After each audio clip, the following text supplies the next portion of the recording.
भगवान श्री कृष्ण से लीजिए जिंदगी के 6 सबक। अगर गौर करें तो हम पाएंगे कि भगवान श्री कृष्ण का पूरा जीवन मैनेजमेंट की प्रयोगशाला जैसा है। कुरुक्षेत्र में 2 सेनाओं के बीच खड़े होकर भारी तनाव के समय उन्होंने अर्जुन को जो ज्ञान दिया वह दुनिया में श्रेष्ठतम है। गीता का जन्म हुआ युद्ध के मैदान में 2 सेनाओं के बीच। जीवन की श्रेष्ठतम बातें भारी तनाव और दबाव में ही बाहर निकलती हैं। अगर आप दिमाग को शांत और मन को स्थिर रखने की कोशिश करें तो सबसे बुरी परिस्थितियों में भी अपने लिए कुछ बहुत बेहतरीन निकाल पाएंगे। यही सिखाते हैं कृष्ण।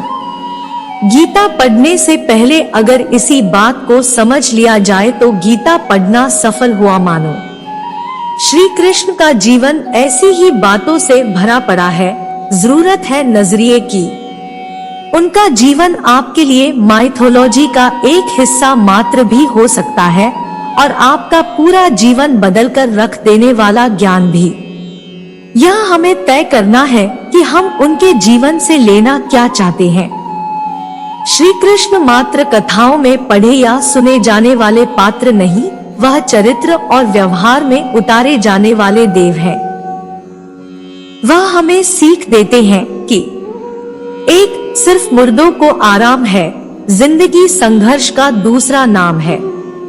कभी अगर आपको जीवन की स्थितियों पर रोना आए तो एक बार श्री कृष्ण की जीवनी पर नजर जरूर डाल लें। रोना बंद कर देंगे आप। श्री कृष्ण ने एक जेल में जन्म लिया था और जन्म लेने के तुरंत बाद ही उन्हें रात में ही उफनती यमुना पार कर गोकुल ले जाया गया। तीसरे दिन ही राक्षसनी पूतना उन्हें मारने आ पहुंची और यहाँ से जो संघर्ष का सिलसिला शुरू हुआ वह देह त्यागने तक बना रहा। भगवान श्री कृष्ण का जीवन कहता है, आप कोई भी हो संसार में आए हैं तो जब तक जीवन है आपको संघर्ष करना ही होगा। वे चाहे श्री कृष्ण हो या पुरुषोत्तम श्री राम, मानव अवतार लेकर परमात्मा भी सांसारिक चुनौतियों से बच नहीं पाए। लेकिन श्री कृष्ण ने कभी किसी बात की शिकायत नहीं की। हर परिस्थिति को जिया और जीता। श्री कृष्ण कहते हैं, परिस्थितियों से भागो मत, उसके सामने डटकर खड़े हो जाओ, क्योंकि कर्म करना ही मानव जीवन का पहला कर्तव्य है। हम कर्मों से ही मुश्किलों को जीत सकते हैं। 2 शिक्षा वही जो अज्ञान घटाए, कौशल बढ़ाए। श्री कृष्ण ने अपनी शिक्षा मध्य प्रदेश के उज्जैन में सांदीपनी ऋषि के आश्रम में रहकर पूरी की थी। कहा जाता है कि 64 दिन में उन्होंने 64 कलाओं का ज्ञान हासिल कर लिया था। वैदिक ज्ञान के अलावा उन्होंने कलाएं सीखी। शिक्षा ऐसी ही होनी चाहिए जो हमारे व्यक्तित्व का रचनात्मक विकास करे। संगीत, नृत्य, युद्ध सहित 64 कलाएं कृष्ण के व्यक्तित्व का हिस्सा बनी। अगर आप विद्यार्थी हैं तो खुद को सिर्फ किताबी ज्ञान तक सीमित ना रखें। अपने कौशल पर ध्यान दें। हरफनमौला बने। अगर आपके बच्चे स्कूल में पढ़ते हैं तो उन्हें अपने व्यक्तित्व को कौशल समृद्ध करने को प्रोत्साहित करें। उनमें कोरा ज्ञान ना भरें। उनकी पढ़ाई ऐसी हो कि उनकी रचनात्मकता को नए आयाम मिले। 3 गीता तीसरी सीख है, प्रेम बचा रहेगा शेष, रिश्तों में करे निवेश। कृष्ण ने जीवन भर कभी उन लोगों का साथ नहीं छोड़ा जिनको मन से अपना माना।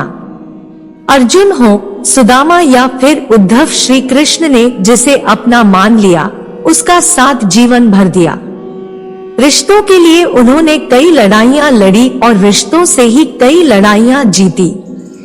उनके जीवन का सीधा संदेश है, सांसारिक इंसान की सबसे बड़ी धरोहर रिश्ते ही है। अगर किसी के पास रिश्तों की थाती नहीं तो वह इंसान संसार में अच्छा जीवन नहीं जी सकता। इसलिए रिश्तों को दिल से जिए और उन्हें प्रेम से भरपूर बनाए रखें। 4 गीता चौथी सीख कहती है, शांति की चाह बनेगी उन्नति की राह। श्री कृष्ण ने महाभारत का युद्ध होने से पहले शांति के लिए पांडवों और कौरवों के बीच मध्यस्थता की। हालांकि दोनों ही पक्ष युद्ध लड़ने के लिए आतुर थे, लेकिन श्री कृष्ण ने हमेशा चाहा कि कैसे भी युद्ध टल जाए। सबक यही है कि झगड़ों से कभी समस्याओं का समाधान नहीं होता। शांति के मार्ग पर चलकर ही हम समाज का रचनात्मक विकास कर सकते हैं। श्री कृष्ण ने समाज के लिए और मन के लिए शांति को ही सर्वोपरि कहा। उन्होंने समझाया कि कोई भी परेशानी तब तक मिट नहीं सकती जब तक शांति ना हो। शांति से ही सुख मिल सकता है, वह चाहे वैयक्तिक हो या समाज की। शांति से ही उन्नति संभव है। 5 गीता 5वीं सीख, तात्कालिक आवेश में लोच, जरूरी है दूरगामी सोच। महाभारत की कहानी में जुए की घटना के बाद पांडवों को वनवास हो गया। तब श्री कृष्ण ने दूरदृष्टि दिखाते हुए अर्जुन को समझाया कि यह समय जाया करने के लिए नहीं, बल्कि भविष्य के लिए तैयारी करने का है। उन्होंने सबको महादेव शिव, देवराज इंद्र और देवी दुर्गा की तपस्या करने के लिए कहा। श्री कृष्ण जानते थे कि दुर्योधन को कितना भी समझाया जाए, वह पांडवों को कभी उनका राज्य नहीं लौटाएगा। तब अपना हक पाने के लिए शक्ति और सामर्थ्य की जरूरत होगी। कर्ण के कुंडल कवच पांडवों की जीत में आड़े आएंगे, यह भी वे जानते थे। उन्होंने हर चीज पर बहुत दूरगामी सोच रखी। कोई भी फैसला तात्कालिक आवेश में नहीं लिया। हर चीज के लिए आने वाली पीढ़ियों तक का सोचा। यही सोच राष्ट्र और समाज का निर्माण करती है। 6 गीता सीख नंबर 6, मन की शांति रहे चिर, दिमाग रहे स्थिर। श्री कृष्ण को क्रोध दिलाने वाली, उन्हें अशांत करने वाली घटनाएं बार बार हुई। शिशुपाल पांडवों के राजसूय यज्ञ में कृष्ण को अपशब्द पर अपशब्द कहता रहा। छोटा भाई था, लेकिन उसने मर्यादाएं तोड़ दी। पूरी सभा चकित थी, कुछ क्रोधित भी थे, लेकिन श्री कृष्ण शांत रहे, मुस्कुराते रहे।